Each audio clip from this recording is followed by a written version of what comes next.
Hello बच्चों, मेरा नाम है अमन सुमन और स्वागत है आपका अपने चैनल अमन सुमन मैथ पर। आज हम सोल्व करने वाले हैं प्रश्नावली 4.2 का क्वेश्चन नंबर 6। इसके पहले के सारे क्वेश्चंस 4.2 के पिछली वीडियोज में सोल्व कर चुके हैं। अगर आपने वीडियोज नहीं देखे हैं तो आप प्लेलिस्ट में जाकर देख सकते हैं, और अगर आप चैनल पे नए हैं तो चैनल को जरूर सब्सक्राइब करें और अपने सभी फ्रेंड्स को शेयर करें। तो चलिए शुरू करते हैं।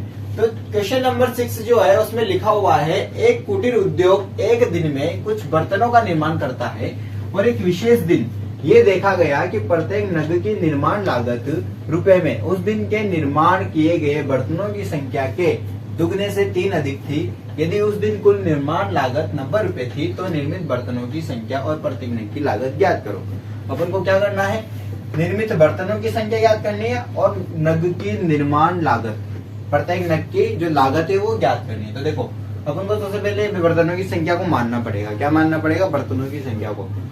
फिर वहाँ पे लिखा हुआ है, देखो, एक दिन में कुछ बर्तनों का निर्माण करता है एक विशेष दिन, प्रत्येक नग की जो निर्माण लागत है उस दिन के निर्माण किए गए बर्तनों की संख्या के 2 गुने से 3 अधिक है। तो सबसे पहले अपन बर्तनों की संख्या को मानेंगे, फिर एक नग की निर्माण लागत भी निकालेंगे। देखो कैसे मानेंगे। सबसे पहले माना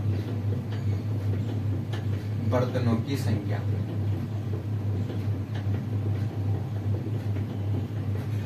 बर्तनों की संख्या क्या मान लिया? x। ठीक है, चूंकि प्रत्येक नग की जो निर्माण लागत है, देखना इस लाइन को ध्यान से देखना, प्रत्येक नग की निर्माण लागत, प्रत्येक नग की जो निर्माण लागत है उस दिन के निर्माण किए गए, उस दिन निर्माण किए गए, निर्माण किए गए बर्तनों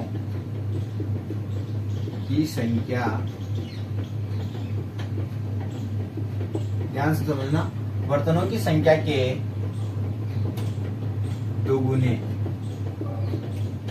से 3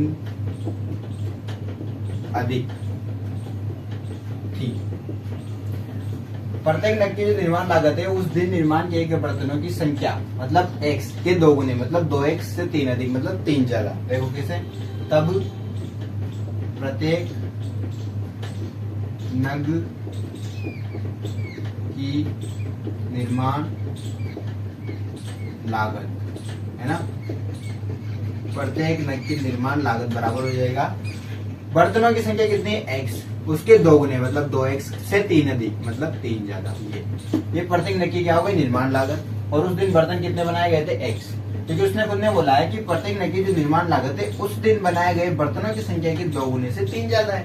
अपन ने लिख दिया, मतलब अपन ने क्या क्या लिख लिया? एक तो बर्तनों की संख्या लिख ली, एक प्रत्येक नग का निर्माण लागत लिख ली। अब उसने आगे क्या बोला है, देखो, यदि उस दिन कुल निर्माण लागत 90 रुपए थी, कितनी थी? क्योंकि उस दिन किसी एक दिन की बात हो रही है, उस दिन कुल निर्माण लागत जो है, कुल निर्माण लागत कितनी थी? 90 रुपए थी। तब देखो, कुल निर्माण लागत 90 रुपए थी, मतलब देखो निर्माण लागत कैसे निकलेगी?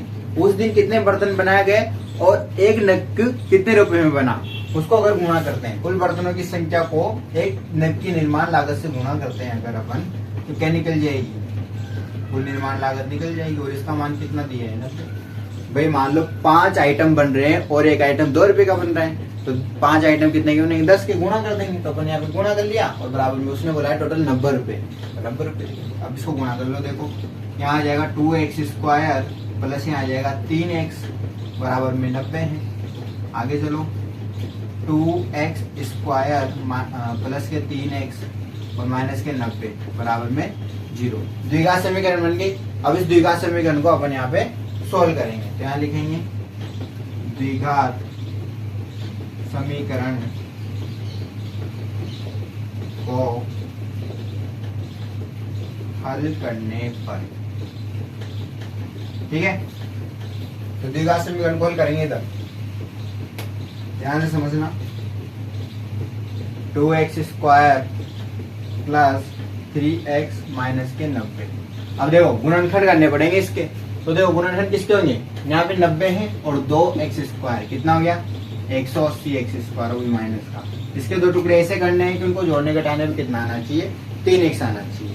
कितना आना चाहिए 3x। तो इसके देखो दो टुकड़े होंगे 12 और 15, 12 और 15 हो जाएंगे, वो गुणनखंड करके देख लेंगे ना। 12 और 15 का अंतर जो है 3 आ रहा है, मतलब अपन किस में से 15 में से 12 को घटाना पड़ेगा, तभी तो प्लस का 3x आएगा और इन दोनों को गुना करेंगे तो माइनस के 180 आ जाएंगे। ठीक है, आगे देखो 2x स्क्वायर मतलब माइनस के 12x और प्लस के 15x माइनस के 90। आगे चलो इस दोनों में से क्या कॉमन आ रहा है 2x, मतलब यहाँ क्या बच गया x माइनस यहाँ क्या बच गया 6 प्लस के 15 यहाँ कॉमन आ रहा है, यहाँ क्या बच गया x, यहाँ क्या बच गया माइनस के 6। आगे चलो 2x, इसमें देखो x माइनस 6 कॉमन आ रहा है और यहाँ पे क्या कॉमन आ रहा है 2x प्लस के 15। ठीक है, आगे चलो अब शून्य निकालने के लिए x माइनस 6 बराबर 0 और 2x प्लस 15 बराबर 0। यहाँ से x का मान निकल जाएगा 6 और यहाँ से x का मान कितना निकल जाएगा माइनस के 15/2। अब x का मान 6 लेंगे धनात्मक के लिए, धनात्मक मान के लिए x का मान कितना आ जाएगा 6। x का मान 6 आ गया, मतलब बर्तनों की संख्या तो कितनी 6, तो यार लिखेंगे तब बर्तनों की संख्या बराबर में x बराबर में 6। और क्या निकालेंगे उसके बाद निकालेंगे अपन यहाँ पे प्रत्येक नग की निर्माण लागत, वही तो पूछा है, प्रत्येक नग की निर्माण लागत बराबर वो क्या है अपने पास 2x प्लस 3, मतलब 2x का मान 6 प्लस में 3 तो हो जाएगा 12 प्लस 3 कितना हो गया 15। आ गया आंसर। क्या किया कुछ नहीं किया, बर्तन की संख्या को x मान लिया। उसने बोला था प्रत्येक नग की निर्माण लागत कितनी है, उस दिन जितने बर्तन बन रहे हैं उसके 2 गुने से 3 अधिक वो मान लिया। अब उसने बोला उस दिन कुल निर्माण लागत जो आई वो 90 रुपए की आई है, तो क्या किया बर्तनों की संख्या को एक नग के निर्माण लागत से गुणा कर दिया और बराबर में 90 लिख दिया। द्विघात समीकरण बन गई। द्विघात समीकरण को सोल्व किया तो x का मान कितना आ गया 6 माइनस 15/2 भी आया, लेकिन अपन धनात्मक लेंगे ना, तो यहाँ पर x का मान 6 आ गया। फिर उसके बाद बर्तनों की संख्या निकाल ली तो 6 आ गई और निर्माण लागत निकाल लिया तो कितना आ गया 15 आ गया। इस टाइप से इक्वेशन पूरा हो गया है ना। 4.2 के शायद सारे सवाल हो चुके हैं और 4.3 के जो सवाल है अपन अगली वीडियो में करेंगे। ठीक है।